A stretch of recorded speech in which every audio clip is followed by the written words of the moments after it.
Krista Tippett is joining us. She's an award-winning author and journalist, a provocative host of the acclaimed radio show On Being, also a podcast. You can get it wherever podcasts are available. And also happens to be Jeannie's classmate from Brown University. So let's welcome friend of Jeannie and of Reimagine, Krista Tippett. Well, I'm speechless. I can't imagine how you're feeling right now. This is so gorgeously overwhelming. It is. What a gift to be here. I'm so thrilled to be here with you. You're helping me bring my blood pressure down a little bit, just seeing your face and hearing your voice. I'm sitting here in my quite dark studio. I told you I had a board meeting today, so it's very dark in here. I apologize for that, but you are just, there's such light in this, even in this Zoom room. Was not asked for 3 words, but I wrote down radiant, magnetic, and wonderful friend. And I've just been thinking also just about how young we were when we met 40 years ago or more, and how little we knew, and yet what an adventure we were already on, and just what an incredible, exuberant, wise person you already were. And I feel, so then we had a period, as one does, where we had lives in different places and had children, and then we reconnected a few years back. And I feel like, I know that you talked to me about Reimagine, and I feel like it may have been near the beginning. I think it was.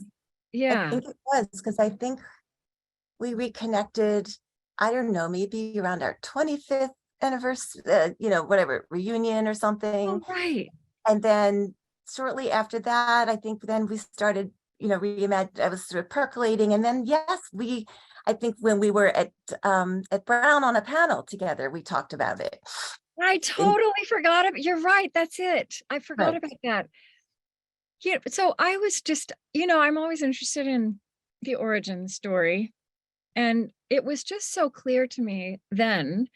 And it's clear to me again, even more now, that there's something about this work, this project, this vision, and all the insights and wisdom in it that just brings together, first of all, that it comes from some very deep place in you that I suspect was there when we met over 40 years ago. And I just wonder, I know there's an origin story of how this happened, and we probably don't have time to hear all of that now. I mean, I'd love to hear a little bit, but also just where do you think this passion, like where do you trace the earliest origins of what this draws forth in you and what it means to you?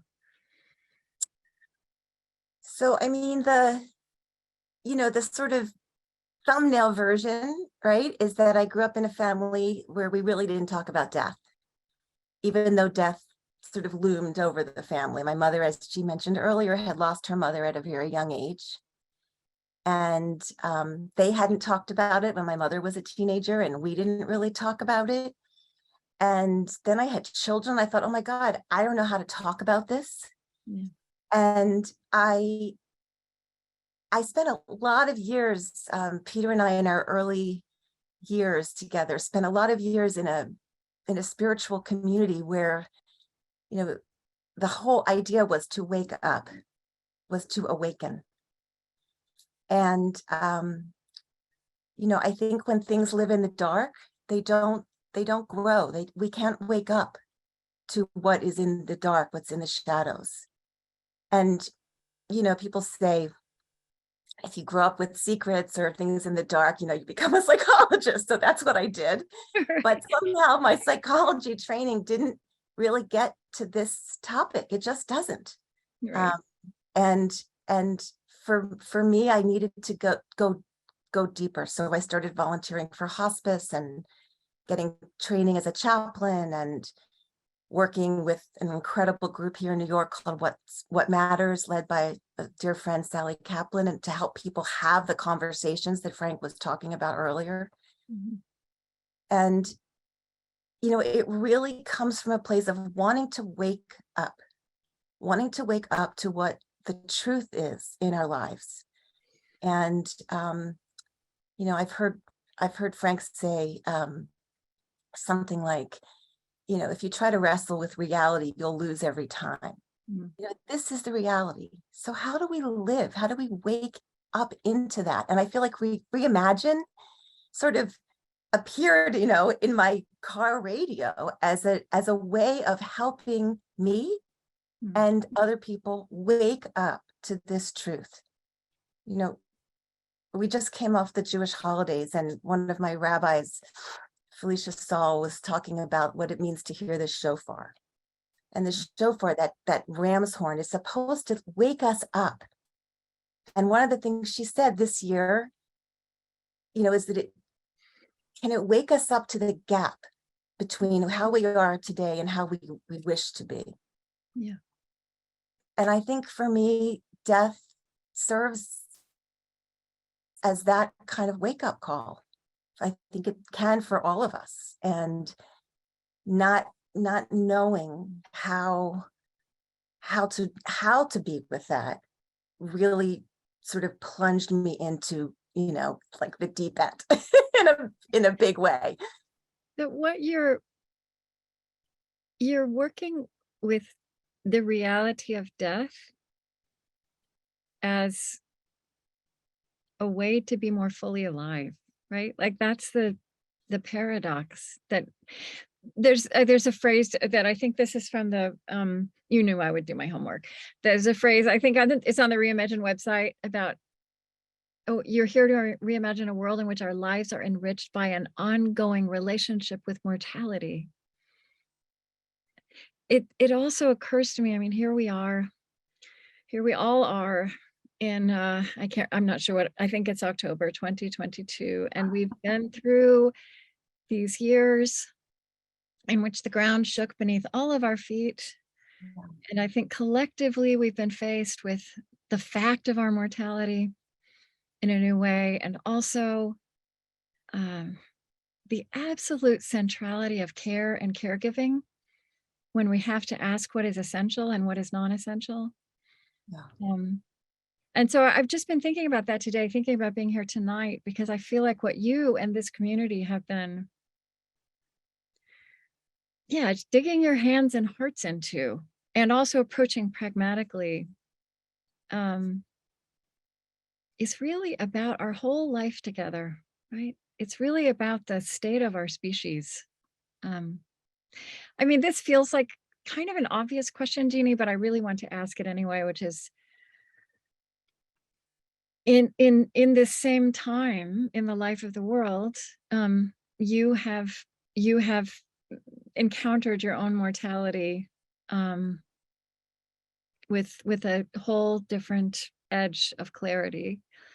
And would you just start to talk, and I'm sure there's too much to say, but would you start to talk about, even as you have been with others and worked pastorally and therapeutically, and walked alongside, how would you start to talk about what you have learned about what this means, the fullness of what this means, an ongoing relationship with mortality that even you did not yet know?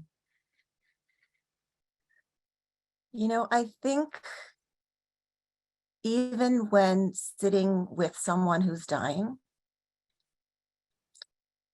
there is a way, and I think Frank referenced this earlier, sort of talking about medical professionals. There's a way in which it's not me. It's, it's them, it's her, it's him. And that illusion that I'm over here and I'm okay, it's very hard to bust that illusion. And even in the face of that kind of vulnerability in someone else. And I think this year for me has been so much about surrender and the disruption of that illusion, the illusion that we're in control, that we know what's next, that we can plan. So the idea of the messiness, the vulnerability, you know, there's nothing pretty particularly about being sick or caregiving. I mean, caregiving, you know, think about it. Think about the, you know, whether it's literally the shit on the floor or the insurance or whatever it is that you're dealing with when you're caregiving for someone. It's messy, but I think what's come to me is that, you know, Ira Byock, a palliative care physician who was one of our founding board members, talks about our response abilities. You know, how do we show up? How do we respond? What are the abilities we bring? And I think that, you know, the intractable, that sometimes feeling infinite journey that we're on, if we're ill or if we're caregiving, actually pushes us to find our best selves. It can push us. You know, what I have experienced this year is a kind of awakening into what friendship really looks like, to what love really feels like. And, you know, I personally, I hate, and I mean, this is, you know, to each his own, but I hate when people say illness is a gift or this is a gift. Like it just drives me nuts because it's not. It's been a hard year, and for my family and everything. But I feel happy. I feel settled in a way. I feel like I've been given the opportunity to show up and to see other people show up in love. And that is incredible. And so there's humility in not being able to plan. You know, somebody would say to me in April or May, what are you doing this summer? I was like, I don't know. I don't know. I don't know if I'm having chemo. I don't know if I'm going to be on an IV because I can't eat. I don't know if I'm going to be, I have no idea. And I think at one point I said, all I know is that I'm going to look up and try to see the sky. That's my big summer plan. So I think there's humility. I think there's surrender. And I think there's gratitude, like the depth of that word, like I've never understood it before. I've been reading some of the things you wrote in these months, and you've used this phrase. You've talked about spiritual accompaniment, which I think encompasses friendship and love, and yet you're also describing a quality of something that it feels like you experienced in a new way in this period. There's in Hebrew we say levui rushani, which means spiritual accompaniment, and it really, I mean, good therapists know this too. You know, you stay with the person. You show up and you just stay there. And you accompany, you literally accompany wherever they are. Now, in the practical world of COVID, it's really hard to accompany, right? Like, so my friends would say, can I come to chemo with you? And like, the answer was, I wish you could, but you can't. But they were there with me anyway. And they were there with their dark humor, and which I needed. I needed to laugh. And they were there with soup, which I needed because I couldn't eat a lot of stuff. So there's just something about, it's not just accompaniment though, because it really is reaching, I think, into kind of, as Becky said earlier, like into each other's souls, into what's really needed. And that is, it's, you know, for those of us, and I think many of us on the call, because I know many of you, we're used to doing and giving and producing and creating, and to have to like say, okay, I'm going to receive. I'm going to allow myself to receive. I'm going to allow myself to say, yes, I could use that. That is the exchange. I think that's part of what spiritual accompaniment is about. There is an exchange of human energy that really creates something very spiritual and powerful. You know, when we re-met, I was not at all surprised. It made so much sense that you became a therapist, right? I just suddenly saw, of course, that's who she always was. I was a little surprised when I read this in one of your blogs. For most of my life, anxiety has been my best friend. And what I see in you and hear in you right now is that you have new best friends. I love that. Hmm? I love that. Yeah. I mean, one of the things about Zoom in this world, right, is that we can shul shop during the holidays. So I got to hear things on video that I didn't hear live. And one of the sets of reflections I heard was from a rabbi in LA who I think you know, Sharon Brous at Ikar. Yeah. And she was talking about the concept of a subversive sequel. And the idea, and I just loved it. The idea is that we can imagine a future that doesn't exist yet, that actually even subverts the future that we think is going to happen. And, anxiety is all about expecting the worst. It's like, I'm kind of a half empty glass kind of gal. And this idea of a subversive sequel, that each of us could sort of tell our own story in a new way, it's both informed by, but also transformed by our history. That is a new best friend. The idea that we can actually let the anxiety kind of sit, like one pot on the windowsill, one flower pot maybe doesn't look so good. And then next to it, there's another flower pot that's blooming. And that's what I'm working on. I am not there, but that's what I'm working on. Well, that's amazing and so beautifully stated and wise. I think one thing just my final thing, there's so much we could talk about, and we will keep talking. There was a piece you wrote on the 8th night of Hanukkah in 2021, I think at night before surgery, and you dropped the word mystery. And I would really love to hear, because there's such deep spirituality in you, and I know in what you bring to everything you do. I wonder if that word mystery has new connotations for you. That's such a great question. I think it connects a little bit to what I was saying about surrender. The thing about death, the thing about illness, serious illness, is that we really don't know. We really don't know what tomorrow looks like. We really don't know what death is. And that can be really scary. But I think what I'm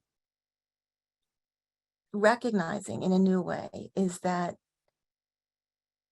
I think that comment was in reference to, I had been in Italy and I looked out onto a lake and there were 8 birds sitting in a row and then one a little bit higher. And it looked just like a Hanukkah menorah on the 8th night. It was like, I just looked and there it was, and I took the picture. So I feel like the lesson maybe is like, we just have to look. We just have to look. We have to pause. And if we can look, we can see things that we don't expect. When we're not in charge, when we're not gripping and grasping so tightly, there are all kinds of energies and mysteries that we don't get to control, but that we can connect to, that we can appreciate, that we can be touched by. Just, looking out at the lake, looking at the leaves of fall. And I think being open and curious about what it is that we can see just by opening our eyes and what those mysteries might be is a new opportunity that's opened up in a deeper way for me.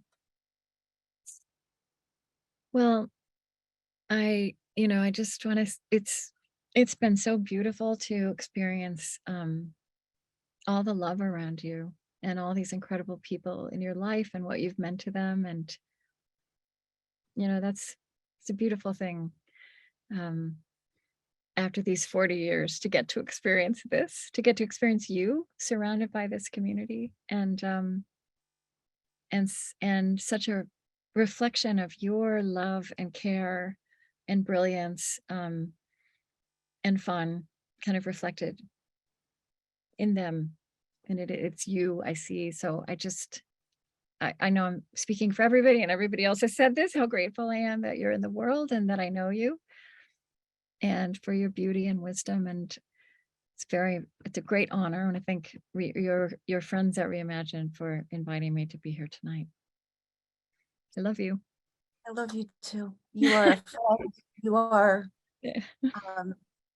truly someone who has brought us to levels of understanding and exploration and mystery that we didn't even know we needed. And I just want to thank you for being here tonight, for being in my life, for the beautiful work you've brought to us over many years. I'm excited to see what's to come, Krista. I look forward to it all. And I just want to thank you so, so much. This was a beautiful gift that I will treasure. Thank you. Thank you. Yeah. Krista, thank you. Thank you so much for you and Jeannie for that stirring conversation. And Krista, on behalf of really our entire community, it just means so much for you to be the one in conversation with Jeannie this evening. I know how much it means to her and it means so much to all of us.